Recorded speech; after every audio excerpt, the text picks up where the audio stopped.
righty, our next guest made headlines for exercising their Second Amendment rights on their own property during a Black Lives Matter protest in St. Louis, Missouri.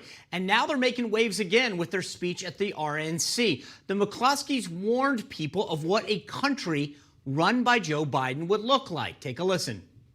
They're not satisfied with spreading the chaos and violence into our communities. They want to abolish the suburbs altogether by ending single-family home zoning. This forced rezoning would bring crime, lawlessness, and low-quality apartments into now thriving suburban neighborhoods. All right, well, let's bring in Mark and Patricia McCloskey right now. Thank you guys for being with us. Thanks for having us. Thanks for having us. Great to be here.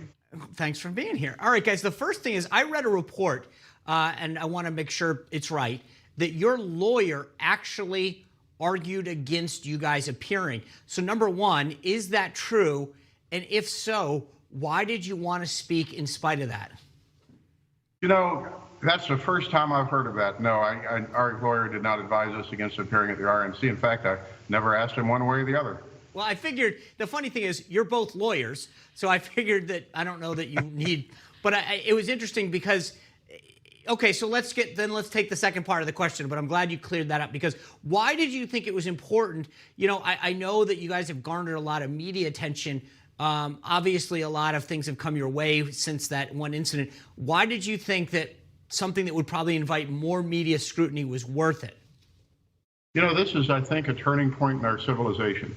I don't mean to overstate things, but from what we see outside in St. Louis and around the country, there's this general lawlessness, and inspired by people who are avowed Marxists.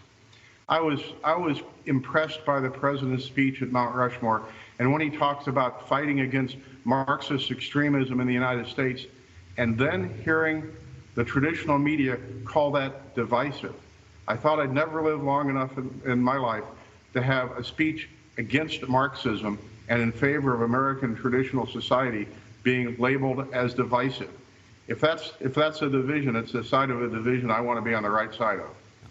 Well, your speech was very impactful. Patricia, I know that after the initial incident, you all had received death threats, actually. What has been the response after your speech? More death threats and constant, our phones are going crazy at the office. We've gotten just more death threats, more generalized threats, and more crazy things said about us that we never did. They just are making things up about us. Other reasons you need to hate the McCloskeys, and the papers are full of it.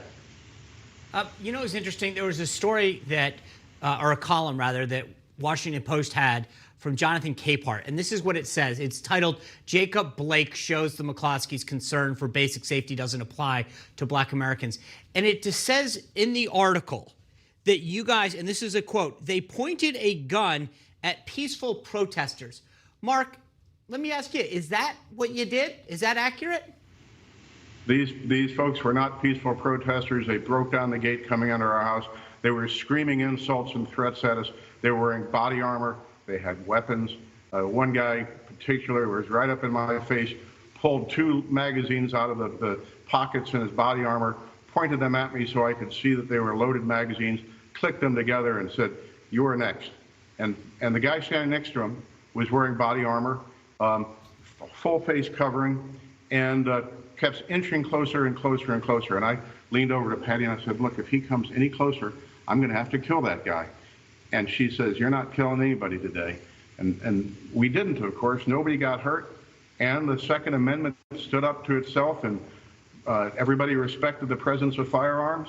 Nobody got hurt. Nothing got burned. Nothing even got spray painted. And that's kind of the purpose of it.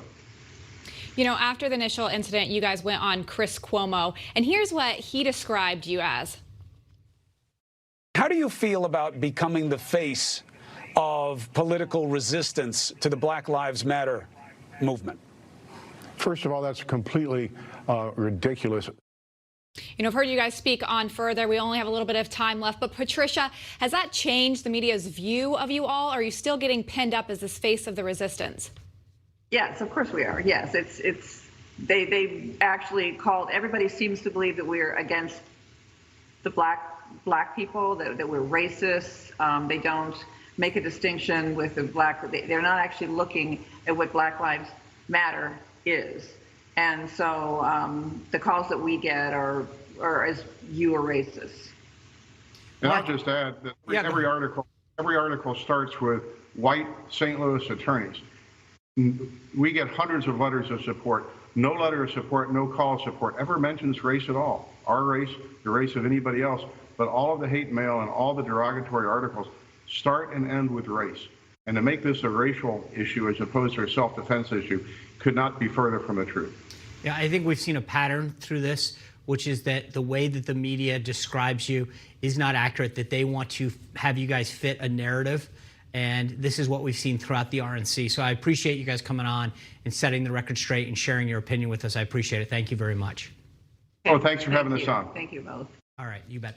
Still to come, our next guest, Alice Marie Johnson, was serving a life sentence without parole for a federal drug case. But because of the president, she is free now. And she is set to speak at the convention tonight.